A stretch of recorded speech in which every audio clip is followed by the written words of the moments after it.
Hello, everybody. You are welcome to Clear Minds and Self Healing. My name is Aso, and today I want to talk about inheritance. Is it a blessing or is it a curse? But before I go into that topic, I want to thank my subscribers. The channel is growing gradually, and I want to encourage those who are watching for the first time to subscribe and turn on the notification button so that you'll be reminded when I upload new content. Now, every week I upload one topic about any human sciences topic. We reflect, we create an awareness around everyday topics and issues so that we can grow. We can identify solutions to problems, we can share ideas, and we can become more aware of things that can have a significant impact on our emotional, psychological, and mental well being. Now, today I want us to talk about inheritance and reflect on the fact that it may actually have more negative than positive implications. So, come along and reflect with me on this topic. And by inheritance, we always think about wealth that is left down to family, children in particular, by deceased parents or relatives. But we now find increasingly in society that even people who are not parents give you more than your parents. And in other cases, parents hold back the inheritance or they give it away. They give it away to institutions or to people who had a bigger impact on their lives. And in some extreme cases, they give it away as insult to the children. Insult because they didn't level up according to the parents in one way or the other to deserve this inheritance. So let's talk about this. Now, if we start from the parent's perspective, you find that every parent has an imagined expectation for their child. They want the child to meet certain needs, certain levels, to come through in certain ways, to prove themselves worthy of that inheritance, whatever it is. And then you find that some of the children are disowned, they're taken out of wills, and this declaration is made in some cases whilst the parents are still alive. And what impact does that have on the child? Because if you're going to use this inheritance to dangle it as a string for the child to work hard to earn, to pitch the children against each other as to who is more behaved, who loves me more, who does what they are told. And so you find that as much as we are encouraging individuality and telling you to work hard and to ignore certain aspects that may impact on you, the actions of parents cannot be neglected. They stay with you. Because whether you believe it or not, being left out of the will leaves a bigger message than just a financial or property loss. It's a resounding message that you were not good enough, that you did not meet the expectations, or that you're a failure as a child. And I want parents to reflect on that because the implications psychologically are enormous. And what is the point? What is the use of millions or mansions to emotionally and psychologically fractured children? When you hold on to those things and make them feel unworthy and unloved and then give them at the end of your life, the significance has been diminished. So I encourage parents to spend their lifetimes telling the children how good they are, how loved they are, irrespective of their limitations. Because in some cases, even the parents who want those children to come through and level up have not had their own mindset or emotional warmth enough to instill those characteristics in the children. You're fractured yourself, but you're demanding things that you haven't implemented or planted in the children. We grow up into those fractured homes where Parents are fighting and not speaking to each other, but they are telling us to behave in certain ways, to love in certain ways that they haven't taught us by example. So parents should reflect on the fact that you should nurture, build, and stimulate the children so that those qualities will come through in them. And if they don't come through, what are the alternatives? How can you love them and still instill and still divide that inheritance at the end of life? And now let's look at the child's perspective. If you're sitting here feeling entitled to your parents' wealth, waiting, expecting, demanding, without giving the same level of behavior, love, appreciation, and attention to them, why is that? Why are you not capable of earning, of giving? A lot of us, people have brought parents from muddy homes to skyscrapers, and that had nothing to do with inheritance. So I think children should also be able to give as much input as the output that they are expecting. And so I want to reflect on another aspect of inheritance that has nothing to do with wealth or property, because every time we listen to that word, we automatically go to what you're left at death. But let's reflect on family identities that we inherit, because sometimes that is more powerful than any property or wealth that you're given.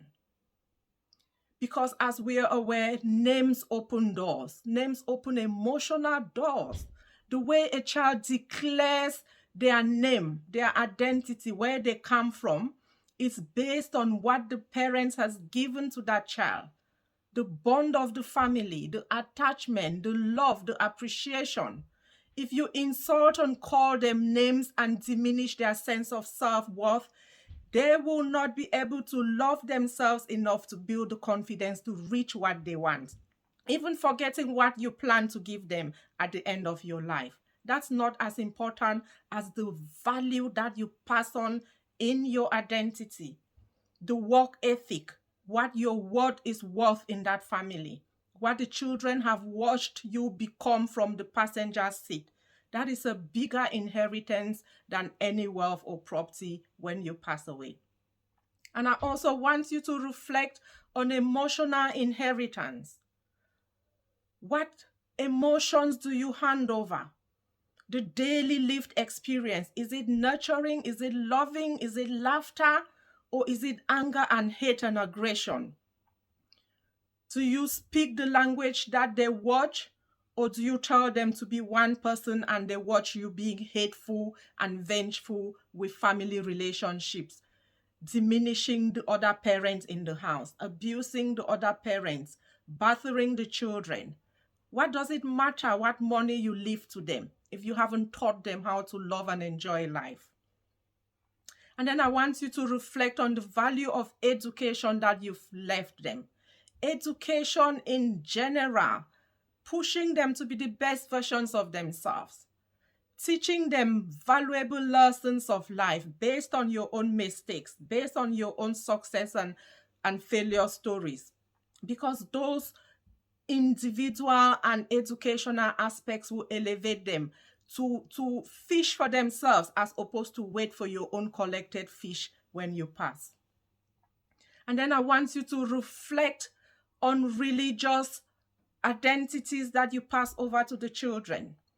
Because according to psychologists, values like forgiveness, gratitude, humility, and everything that religion embodies are very precious for children, for well-being, for self-healing, and for self-growth.